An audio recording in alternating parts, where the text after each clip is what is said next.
Mon peuple périt faute de connaissances. Monsieur Impôt vous parle. Écoutez-le.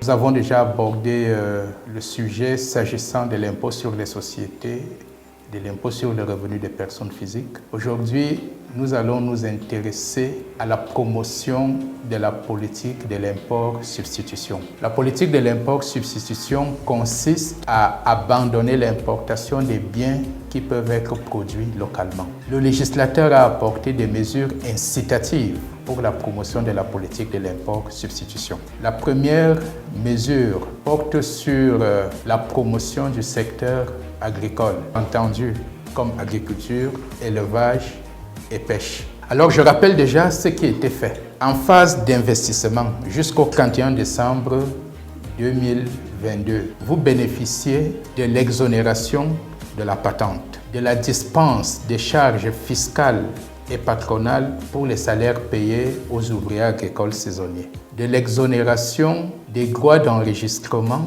pour les mutations des terrains agricoles ou les prêts obtenus destinés au financement de l'activité, de l'exonération de la taxe sur la propriété foncière sur les terrains agricoles, de l'exonération de la TVA sur les intrants et les équipements. À partir de la loi de finances 2023, les avantages accordés à ce secteur sont étendus dans la phase d'exploitation. Alors pour les 5 premières années d'exploitation, vous bénéficiez de l'exonération de la patente et de l'exonération de tout impôt sur le bénéfice, donc y compris la compte d'impôt et le minimum de perception.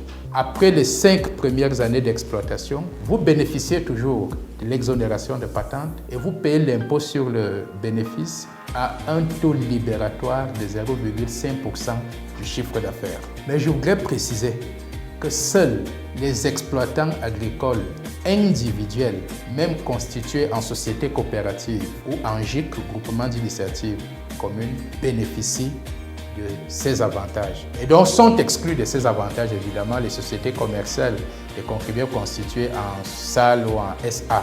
La deuxième mesure incitative porte sur l'abattement de 50% de la compte d'impôt sur le revenu pour les entreprises qui procèdent à la transformation de la matière première locale.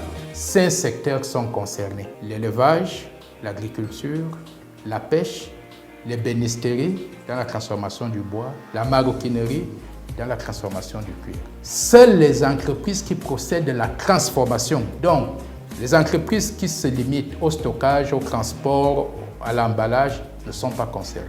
L'autre mesure incitative porte sur la promotion des boissons produites à partir de la matière première locale. Lorsque vous êtes dans ce secteur, ces boissons bénéficient d'un abattement de 30% sur la base imposable au droit d'accise ad valorem. S'agissant de la TVA, la principale innovation porte sur l'exonération de la TVA sur les produits du cru. Les produits du cru, c'est-à-dire les produits issus de l'exploitation agricole, entendu agriculture, pêche et élevage, et n'ayant subi aucune transformation. Lorsque vous les vendez, ces produits sont exonérés de TVA. Enfin, le législateur a consacré le partenariat fiscal intégré. C'est quoi le partenariat fiscal intégré? Le partenariat fiscal intégré est une plateforme de collaboration entre l'administration fiscale et les contribuables. Vous pouvez être regroupé en association, vous pouvez être regroupé par rapport à votre secteur d'activité. L'objectif, c'est d'encourager les contribuables qui sont dans le secteur informel de migrer vers le secteur formel. Et donc cette plateforme de collaboration vous offre plusieurs avantages. Le premier avantage, c'est que lorsque vous adhérez à un partenariat fiscal intégré, vous êtes exonéré de contrôles fiscaux. Ensuite, vous bénéficiez des remises de pénalités au taux le plus avantageux, c'est-à-dire 50%, qui est désormais le taux le plus élevé. Vous bénéficiez facilement des moratoires. Et donc, le conseil, c'est d'encourager des contribuables qui veulent améliorer leur civisme fiscal d'adhérer au partenariat fiscal intégré. Voilà, c'était tout pour aujourd'hui. Je reviens très prochainement pour une autre réflexion.